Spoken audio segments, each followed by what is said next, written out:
अस्सलाम वालेकुम, मैं हूं आपकी होस्ट डॉक्टर नूर और आज हम बात करेंगे पोलियो के बारे में, जिसे पोलियोमेलाइटिस भी कहते हैं। स्पाइनल कॉर्ड की इन्फ्लेमेशन को पोलियोमेलाइटिस कहा जाता है। 24 अक्टूबर को दुनिया भर में पोलियो से बचाव का आलमी दिन मनाया जाता है। पोलियोमेलाइटिस एक तेज़ी से फैलने वाली मुहलिक बीमारी है। पोलियो वायरस की वजह से होती है। ये वायरस असाबी निज़ाम पर हमलावर होता है और टांगों और जिस्म के दूसरे अज़ा के पट्टों में कमज़ोरी की वजह बन सकता है या चंद वजूहात पर मौत का सबब भी बन सकता है। पोलियोमेलाइटिस में वायरस मुंह के ज़रिए जिस्म में दाखिल होता है, वहाँ से इंटेस्टाइन में जाता है जहाँ ये मल्टीप्लाई होता है, ग्रो करता है, बढ़ता है, फिर ब्लड में दाखिल होकर वहाँ से स्पाइनल कॉर्ड में दाखिल होता है जहाँ नर्व इंजरी का सबब बनता है। नर्व्स को डैमेज करता है, यानी नर्व्स काम करना छोड़ देती हैं, जिसकी वजह से टांग में या बाजू में कोई सेंसेशन महसूस नहीं होती। वो एरिया काम करना छोड़ देता है, मसल्स लूज़ होना शुरू हो जाते हैं। ब्रेन समझता है कि वो इसका हिस्सा नहीं है, जिसकी वजह से वहाँ न्यूट्रिशन जाना बंद हो जाती है। एरिया सिकुड़ना शुरू हो जाता है, वेस्ट हो जाता है, यानी फालिज हो जाता है। शिकार कौन होते हैं इसके? पोलियो ज़्यादातर बच्चों को अपना शिकार बनाता है। 5 साल से कम उम्र के बच्चे ज़्यादा इसका शिकार बनते हैं। उसकी वजह उनकी इम्यूनिटी का कमज़ोर होना, उनका क़ुव्वत मुदाफ़ियत का कमज़ोर होना है।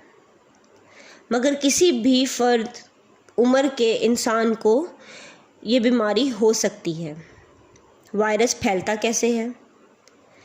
जिस्म में कंटामिनेटेड फूड और वाटर के ज़रिए ये वायरस दाखिल होता है।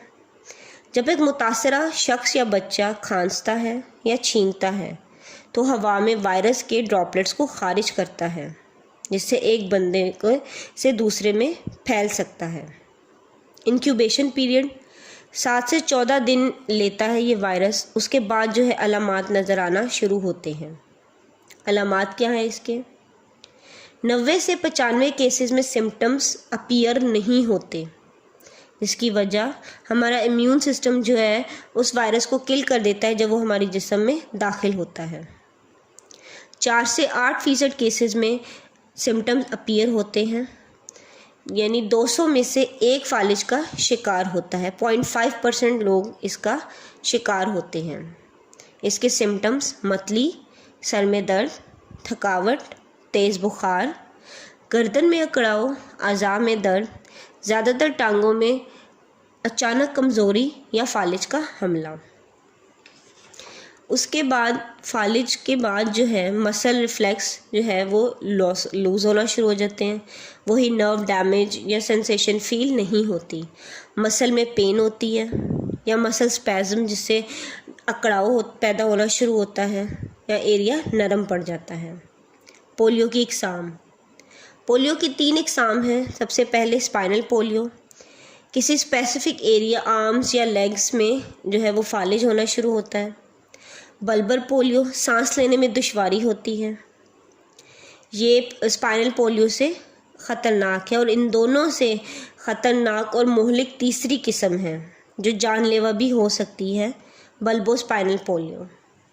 इसमें पैरालिसिस भी होता है आर्म्स और लेग्स में और सांस लेने में भी दुश्वारी होती है। बदकिस्मती से स्मोजी वायरस का जहां दुनिया भर से ख़ात्मा हो चुका है, वहीं ये मुहलक वायरस पाकिस्तान से मिटाया नहीं जा सका। बैनुल-अक़वामी एजेंसियाँ अक्सर इस बात का अंदिया करती रहती हैं कि अगर पोलियो का पाकिस्तान से ख़ात्मा ना हुआ तो पाकिस्तानी बाशिंदों को बैनुल-अक़वामी सफ़री पाबंदियों का सामना करना पड़ सकता है। ट्रीटमेंट। पोलियो एक ऐसी बीमारी है जिसका इलाज हम नहीं कर सकते, मगर इससे बचाव मुमकिन है। इसके बचाव के 2 तरीके हैं। सबसे पहले बच्चे को ओरल पोलियो वैक्सीन यानी 2 कतरे पिलाए जाएं, जो कि इम्यूनिटी को या क़ुव्वत मुदाफ़ियत को बूस्ट करते हैं बच्चे को। दूसरा, इनएक्टिवेटेड पोलियो वायरस वैक्सीन। ये वैक्सीन सिर्फ उस बच्चे को नहीं बचाती जिसको वैक्सीन दी गई है, बल्कि इर्द गिर्द के बच्चों को भी महफूज रखती है। बदकिस्मती से हमारे मुल्क में पोलियो वैक्सीन को बेबुनियाद प्रोपेगेंडा की वजह बनाकर एक ख़ास तबका इस वैक्सीन की अफादियत से इनकारी है, जबकि पोलियो वैक्सीन के मुखालिफिन आज तक एक भी ठोस साइंसी तजर्बा करके अपने बेबुनियाद इल्ज़ामात को साबित नहीं कर सके। अफवाहों और लोगों की बातों पर कान ना धरें और अपने बच्चों को पोलियो की वैक्सीन लाजमन पिलाएं और इन्हें उम्र भर की माजूरी से बचाएं। अगर इस वीडियो से आपको मुफीद मालूमात हासिल हुई हैं तो हमारे चैनल को सब्सक्राइब करके हमारी हौसला अफजाई करें, ताकि हम सेहत आमा पब्लिक हेल्थ से मुतालिक मज़ीद मालूमाती वीडियोज़ आप तक पहुँचा सकें। आए मिलकर पाकिस्तान को सेहतमंद बनाएं। पाकिस्तान जिंदाबाद।